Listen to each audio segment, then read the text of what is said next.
Sometimes the scariest things in this world aren't the shadows behind you, or the footsteps you think you heard upstairs, or the shadowy figure you swear moved at the end of the hallway. Sometimes the scariest thing isn't something you can see at all. Sometimes the scariest thing is a voice that knows something you don't. A voice that whispers truths you never asked for. A voice that doesn't predict the future, but creates it. For a group of paranormal YouTubers searching for their next big hit, that voice came from a beat-up little tape recorder inside a forgotten house in northern Arizona. A recorder that didn't document the past. It didn't warn about the present. It wrote your death. This is their story.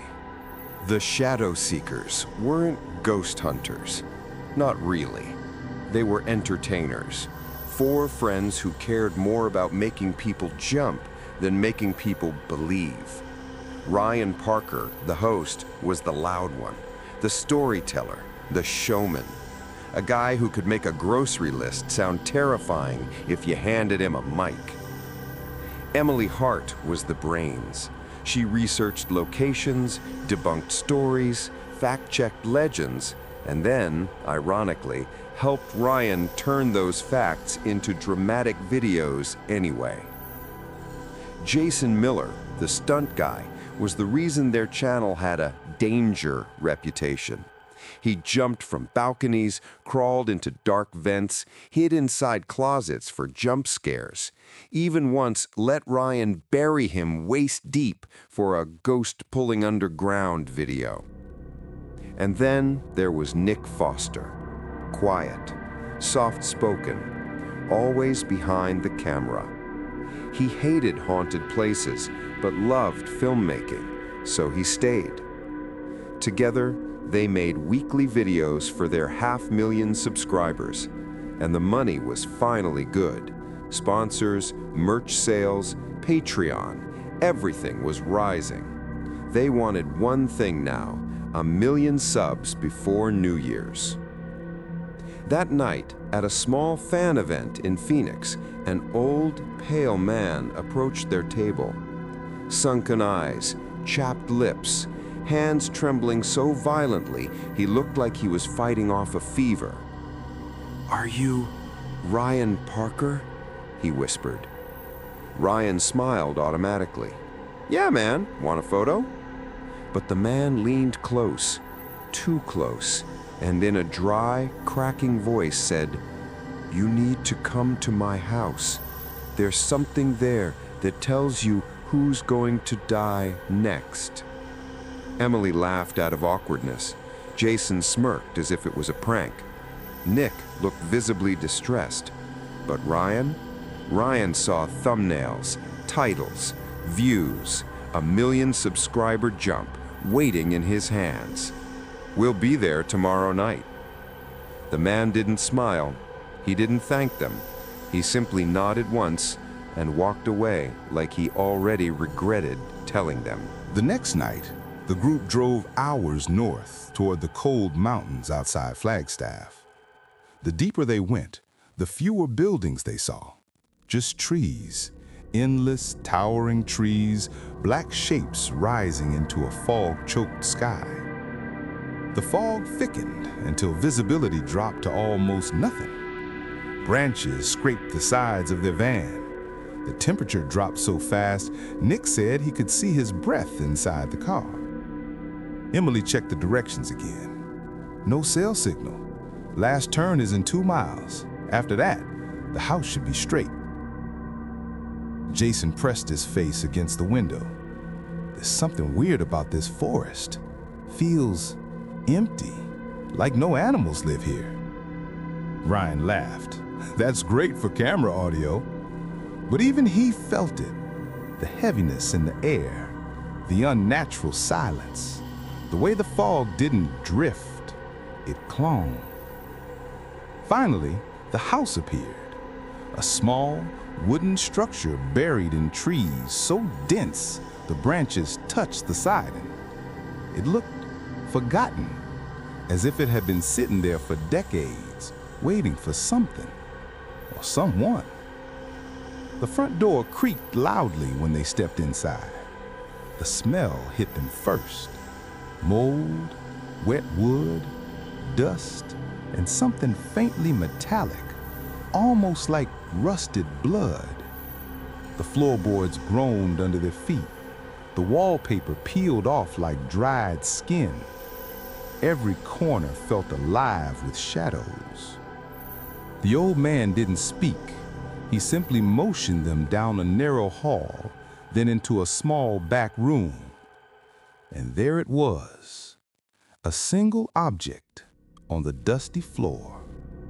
A black, battered tape recorder, old school, analog, with scratched sides and a half-broken play button. On the top, written in smeared, crooked white chalk, "Do not listen." Emily swallowed hard. This is too cliche to be real. Jason grinned. Or it's perfect. Ryan crouched, touching the recorder. It felt unnaturally cold, almost metallic cold, like something that had never been alive.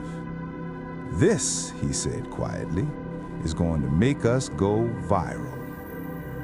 Before he could pull out the camera, the lights flickered once, twice, then shut off completely. Darkness swallowed everything. Ryan whispered, "Okay, who touched the switch?" No one answered. A sharp click echoed through the room. The recorder turned on by itself. Static leaked from its dusty speaker, low, crackling, wet sounding. The sound shifted, warped, then shaped itself into a voice. "First death? 12:37 a.m. Emily checked her phone.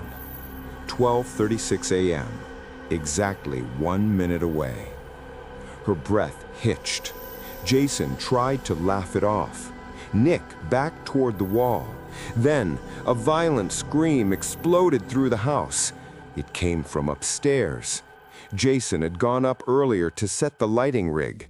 They ran toward the staircase, and there he was, on the floor, twisted, broken, neck bent at an impossible angle, dead.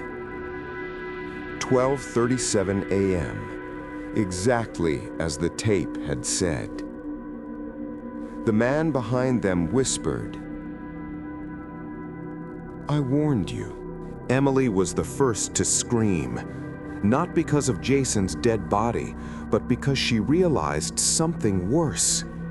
They were trapped. Nick tried dialing 911 again, still no service. The little spinning wheel on his phone felt like a countdown to nowhere. Ryan yanked the front door handle. It didn't move, not even a millimeter. It felt like it had been glued shut by something far stronger than rust. He tried kicking it again and again. Nothing. Ryan whispered, This isn't possible." Emily backed into a corner, shaking uncontrollably. Her voice cracked. "Ryan, we need to leave. Now. This isn't content. This is real." But even as she said it, another click echoed across the room. The recorder turned itself on again. The tape inside spun slowly, like it was savoring the moment. Emily collapsed into tears. Nick slid down the wall, hands shaking violently. Ryan looked around the room in disbelief, his confidence sinking into raw terror. He shouted, "Someone is doing this! Someone rigged this house!" But his voice trembled. He didn't believe himself. Emily stared at her phone. 1:02 a.m. Exactly 10 minutes until 1:12. They searched for another exit. Windows nailed shut, no give at all. The back door jammed. The lock wouldn't even rattle. Nick tried breaking a window with a chair. Instead of shattering, the glass absorbed the impact like hitting thick rubber. He dropped the chair, breath shaking. What is this place? Emily whispered, "Ryan, you don't understand. Jason died exactly when it said. It's not predicting our deaths, it's choosing them." Ryan shook his head violently. No, there's got to be an explanation. Lightning suddenly tore across the sky. A deep rumble rolled through the house.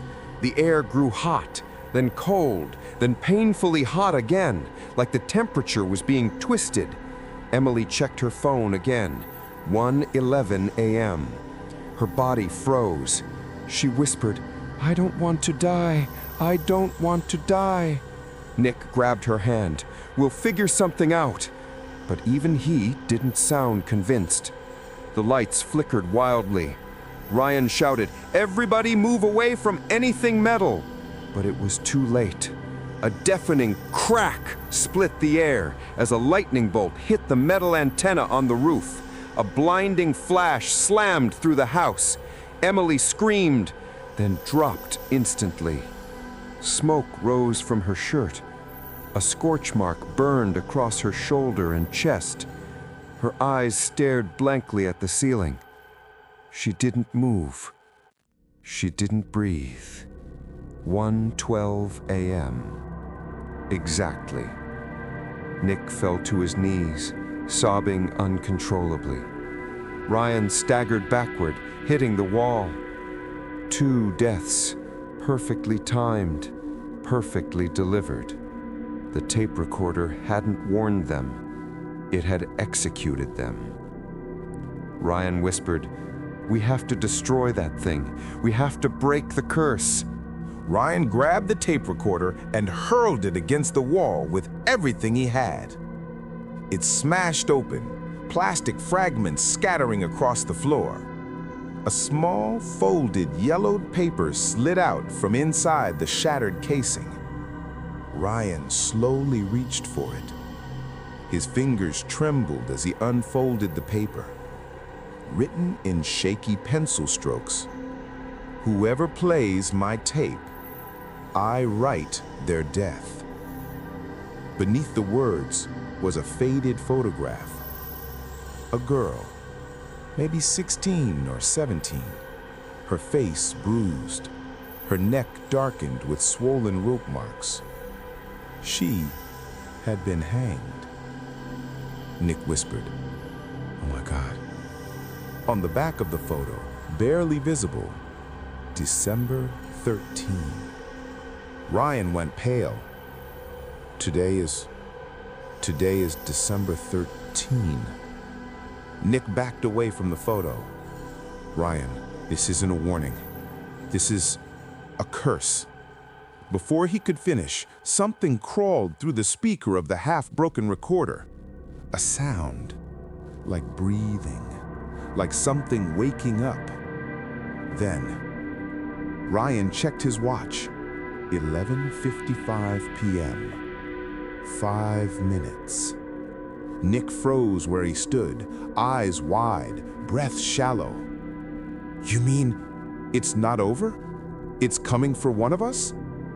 Ryan swallowed hard. "No." He looked around the room. "It's coming for both of us."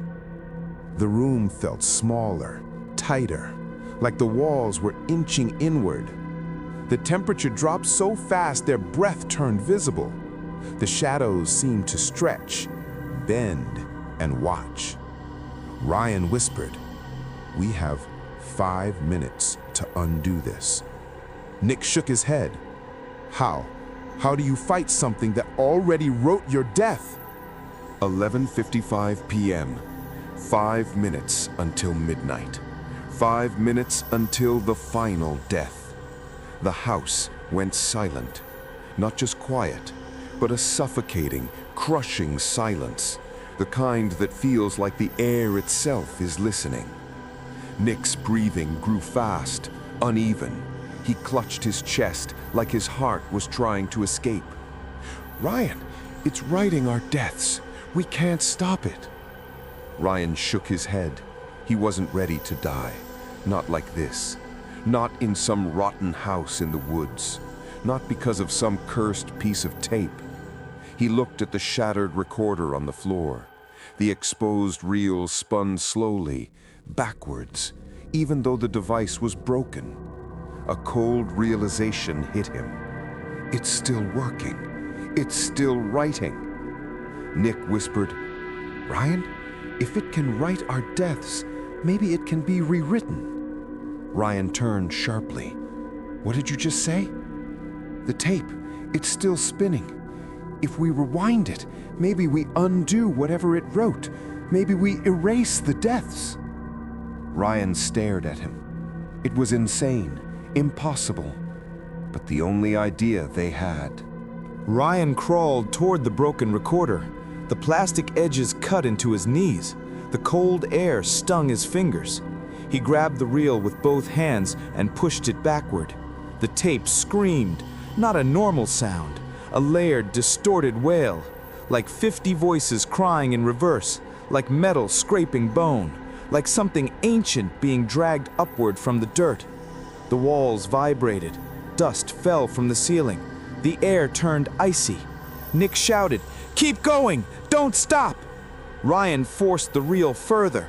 The tape spun violently backward, rewriting its own words, its own rules, its own prophecy.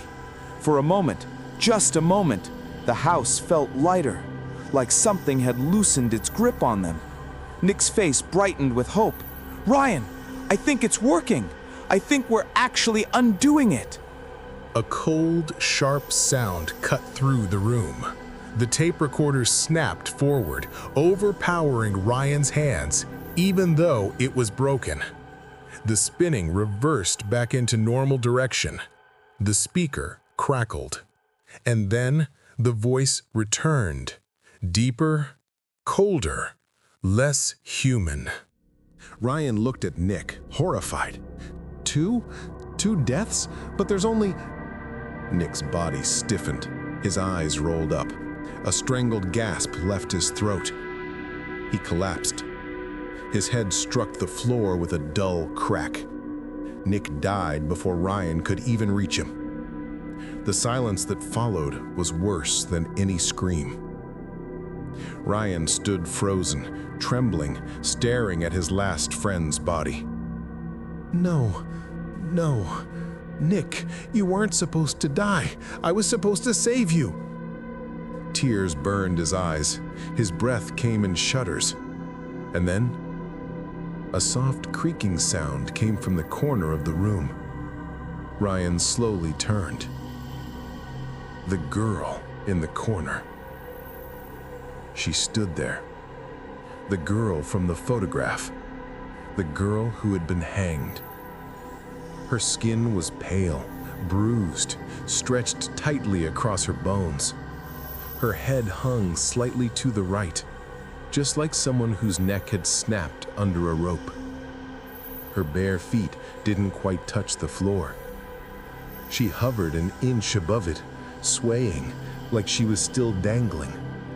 Her long matted hair dripped with something dark. Maybe water, maybe blood, maybe both. Ryan's voice cracked. What do you want from me? The girl tilted her head further, bones grinding loudly. She stepped closer, silent, floating. Ryan couldn't move, couldn't breathe. Her face was inches from his. Her lips parted. Ryan stumbled backward until he hit the wall. His breath shook in ragged bursts. The girl's eyes, those dim, hollow, lifeless eyes, followed him without moving her head, as if she could see through him, see past skin, past bone, straight into whatever fear lived under his ribs. Her feet hovered above the floor, dangling, swaying slightly, like she was suspended from an invisible rope. Ryan whispered, voice cracking, Why us? We didn't hurt you. We just make videos. We didn't do anything wrong." The girl didn't blink, didn't breathe, didn't move. The lights flickered once, a slow pulse, like the house itself was exhaling. Ryan took one step back, and the door behind him slammed shut on its own. He spun around and grabbed the doorknob. It didn't budge. The wood felt warm now, as if someone was holding it from the other side. Ryan turned back toward the room. The girl was gone. She had vanished. No footsteps, no sound. Just gone. Silence pressed against Ryan's skull, too deep, too heavy, like he was underwater. Then, slowly, the shadows on the wall twisted, stretched, merged into a single shape. The shape of a hanging body. Ryan's heart stopped. The shadow's feet dangled, its head drooped. The rope outline was visible.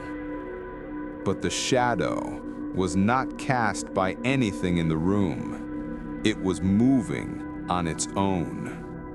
Ryan whispered, trembling, "Please, I'm sorry. I didn't mean to play the tape." His voice cracked. "Please, don't kill me." The shadow slowly rotated, turning to face him. Its head snapped upward unnaturally fast, and a whisper drifted through the air. Ryan backed away until he hit the far wall. His legs gave out. He slid to the floor, shaking uncontrollably. The tape recorder, the same shattered machine, suddenly jerked upright. The reel spun, the speaker hissed.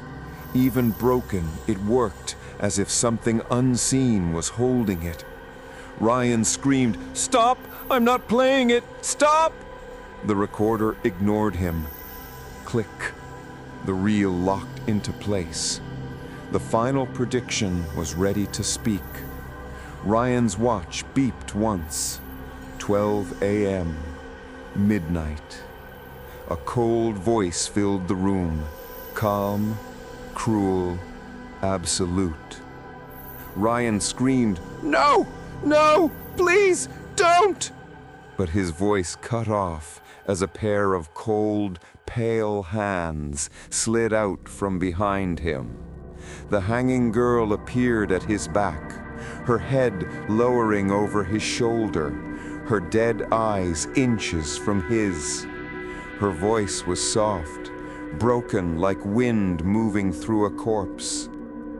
Death stories always finish their last page. Ryan's scream tore through the night. The windows trembled, the shadows lunged, and then silence. Pure, complete silence. The girl vanished. The house went still. The fog outside stopped moving. Everything froze, except the tape recorder. It spun quietly, slowly, like it was satisfied. After several seconds, the ruined screen flickered weakly. A new message appeared, faded but unmistakable.